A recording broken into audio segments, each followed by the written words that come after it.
Hey y'all, here at OS Reviews. Some of you guys may have heard that LG is shutting down its mobile phone division here in 2021, meaning they will no longer make any smartphones in the foreseeable future.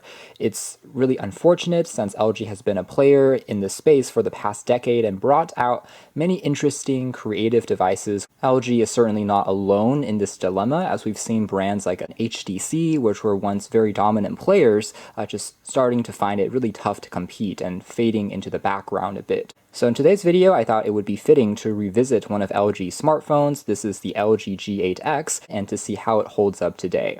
So this was a phone that was released at the end of 2019, making it now roughly 1.5 years old. And for the age of the smartphone, it remains one of the best values that you can find when it comes to the specs.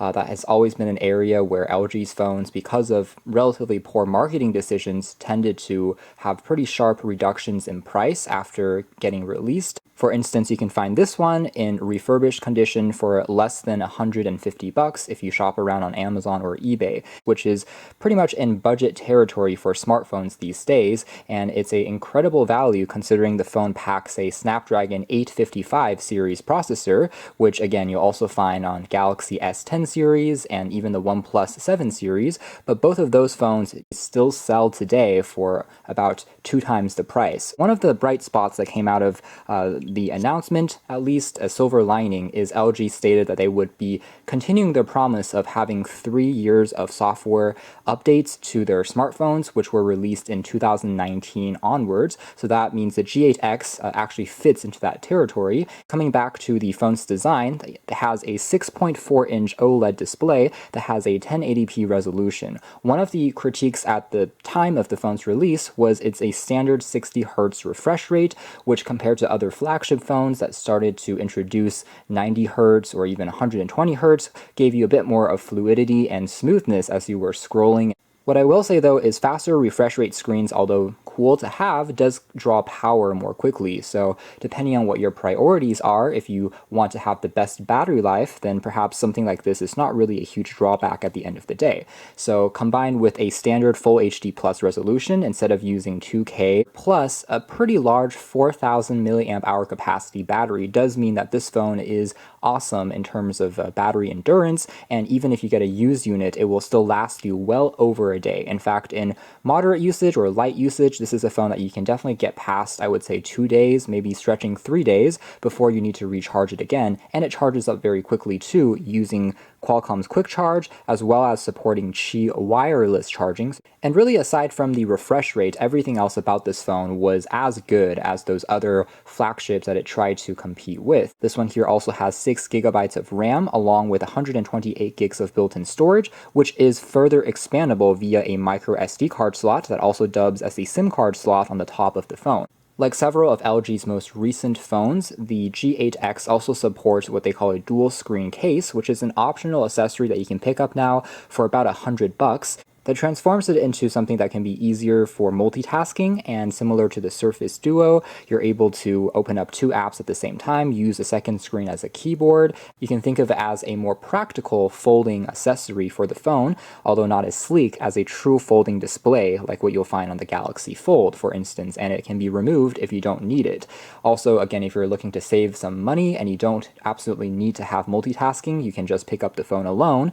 Like other flagships these days, the phone is also going to be splash-proof. In fact, it's IP68, so you can submerge it in up to 1.5 meters of water for up to 30 minutes, and it will still survive, despite still looking very petite and beautiful. So the backing of the phone is also protected by Corning Gorilla Glass. Changes to an almost bluish hue, but it is very subtle. One of the best things I think about this phone's design is that LG kept the camera system integrated underneath the glass, meaning that there is no camera bump. Everything is completely flush, nothing will protrude when you put it onto a table, and it's just very sleek and easy to clean everything off. Speaking of those cameras, the G8X has a 12 megapixel primary lens accompanied with a 13 megapixel ultra wide.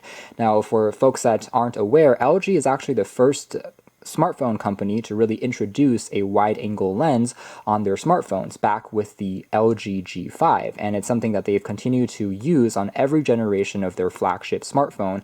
And all of the edges of the phones are constructed out of this curved metallic aluminum alloy that has a great density to it. The materials and weight feels as good as any newest iPhone or Samsung Galaxy device. Now on the base of the phone you also find some specialties of LG phones, which is they always retained a headphone jack on all of their flagship phones, and audio is one department that they've taken really seriously over the past few years, and they actually have retained in here a quad DAC that can drive impressive audiophile grade headphones. One of the few smartphones that can even rival dedicated hi-fi grade MP3 players if you are listening to lossless music and FLAC, and you can drive large studio headphones as well. It's kind of a niche function, but again, if you care a lot about the music, it was one thing that really set LG phones apart, and the LG G8X was no exception. Along with that though, it still has the typical Type-C port for charging, as well as dual speakers built on in. So one is at the base, but the top earpiece also dubs as a left channel.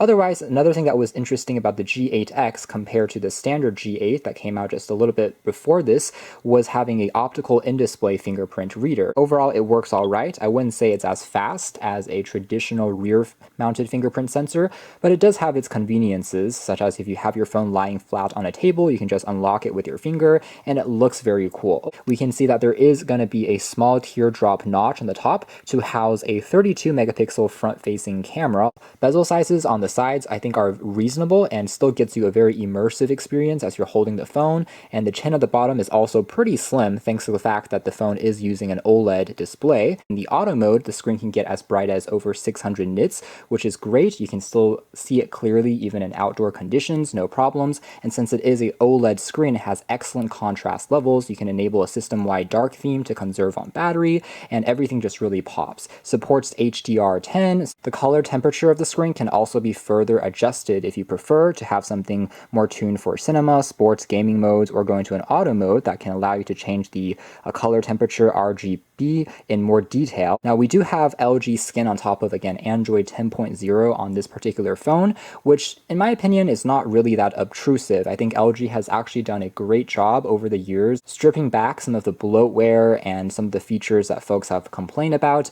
Now it's actually giving us a relatively clean version of the OS with just a few cosmetic differences compared to stock Android. For instance, all of their phones retains the double tap to wake as well as to sleep the phone's display, which is something that they first introduced back in the kind of LG G2, G3 days, and it is again one thing that many other smartphone companies have tried to imitate. We have just a handful of tools from LG, including a memo pad, essentials like a calculator and voice recorder. And speaking of voice recorder, there is a kind of interesting mode that the phone offers, including ASMR, so it bumps up the sensitivity of the microphone and allows you to talk very quietly into it and create some interesting effects that way, offering hi-fi grade voice recording as well. The only thing that is different from a stock phone would be Facebook, as well as Amazon Prime Video and Amazon Shopping are the three apps that are pre-installed, but you can always uninstall them if you don't like it. So things have gotten considerably better compared to past editions of LG Skin.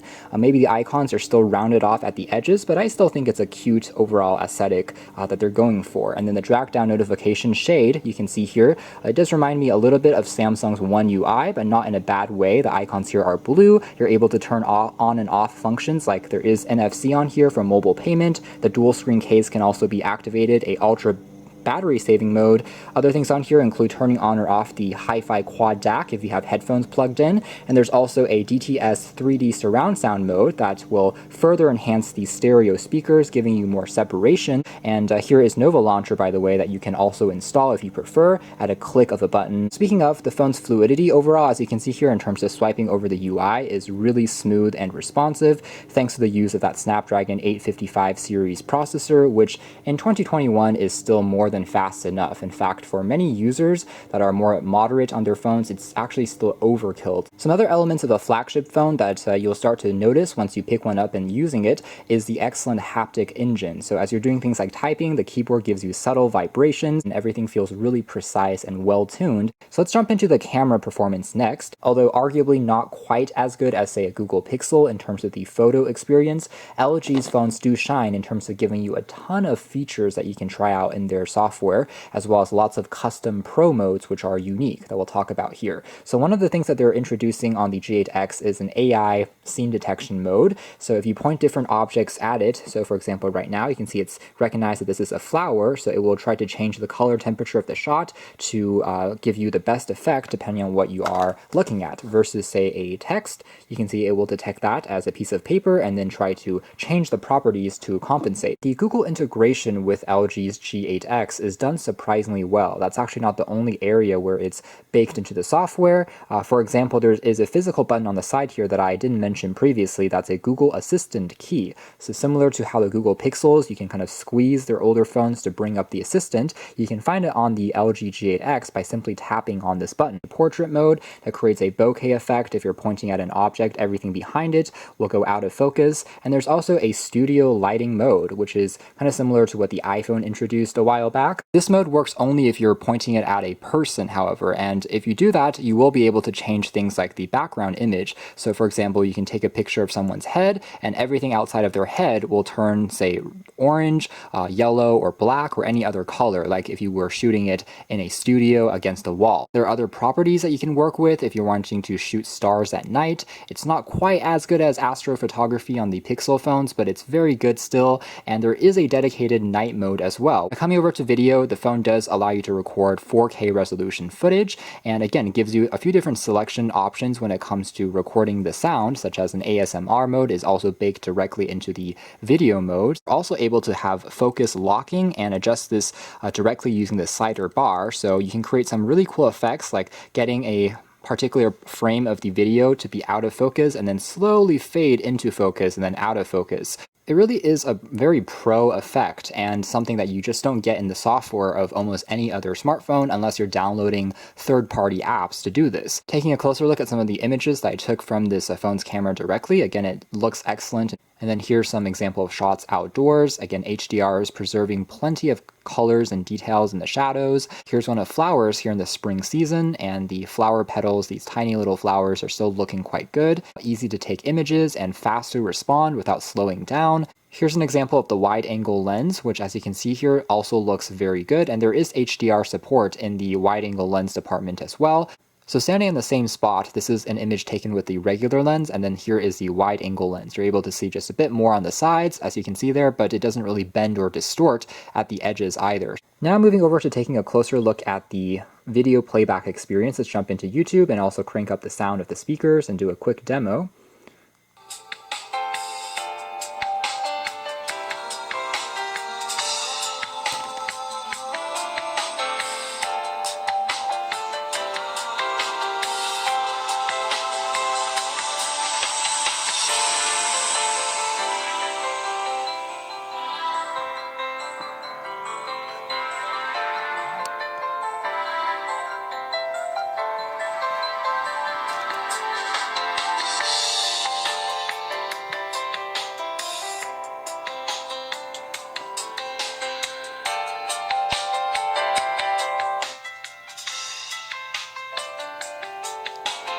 Alright, so some takeaways here is, again, it does have stereo speakers that work pretty well, although the bottom firing speaker is a little louder than the top earpiece speaker. It still works great and gets you a bit more of added immersion as you're listening to music, even with the built-in speakers. But of course, you can further improve the experience using the headphones that you plug in, wireless headphones using Bluetooth 5.0, or anything like that. Let's try web browsing next, and it's no surprise that the experience is also super fluid. LG's keyboard, by the way, that you can also switch the Gboard if you don't like it, also has a few extras, including you can tap on the main spacebar and jump left and right, basically to scroll through text, and there are haptic vibrations as you are scrolling, so very similar to what Apple has on their iOS devices. And another trick here is because the phone is very wide, you can also split the keyboard apart when you're typing in this vertical orientation, as you can see there, or you can also pinch together to have it in this traditional view, so you can customize this to your liking. Again, because of the Snapdragon 855, great antenna bands, everything opens up pretty much instantaneously, as you can see there, even for really complex pages and sites with lots of ads and video elements. I think one of the more impressive things that is implicit about the smaller architecture of the Snapdragon 855, again 7 nanometers, is really the efficiency. This is a phone that even if you're doing a ton of demanding tasks, whether it's multitasking, playing back games, or taking photos, it just very rarely gets hot or even warm as you are using it. It never really thermal throttles.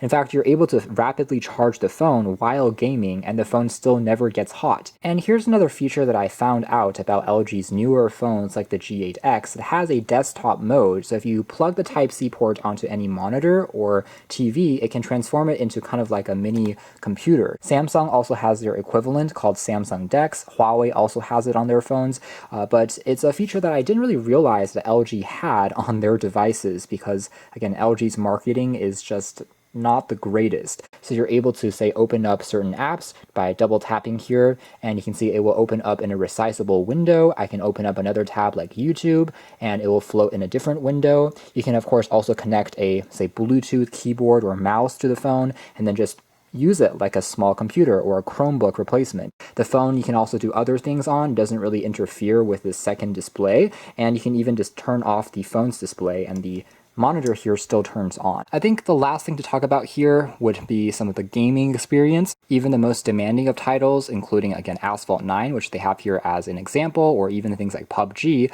will open up within just about 10 seconds of you tapping on the app. Everything is really fast, fluid. You can play back games at the fastest graphic settings, and they will still load back really quickly and give you very impressive fluidity and smoothness when you're inside. Again, even if you're demanding and trying to play back top-tier games, it's not going to become an issue on this particular phone, and everything is still working along really, really well. The G8X is now the kind of cheapest phone from that generation of devices with the Snapdragon 855. On one hand, it's sad because it kind of confirms that LG really was not very good in terms of preserving the value of their phones, especially when you think about how even at these ridiculously low prices these days, there's still not a ton of people picking up these phones or talking about them in the media. So that's more or less it as far as our revisited review of the LG G8X here in 2021, again, coupled with the kind of sad and unfortunate news that the company is leaving the smartphone market. I think this phone is definitely underrated, and for the price that it's being sold at these days, it's a definite steal, and at least for the foreseeable future of the next year or so, I would still highly recommend it for what it is and how it stacks up against the aforementioned competitors. So you can check out more details if you're interested in the links below, but for now, that's been our video. Thanks for watching here at LS Reviews. That's been the revisited look at the LG G8X Android smartphone here in 2021.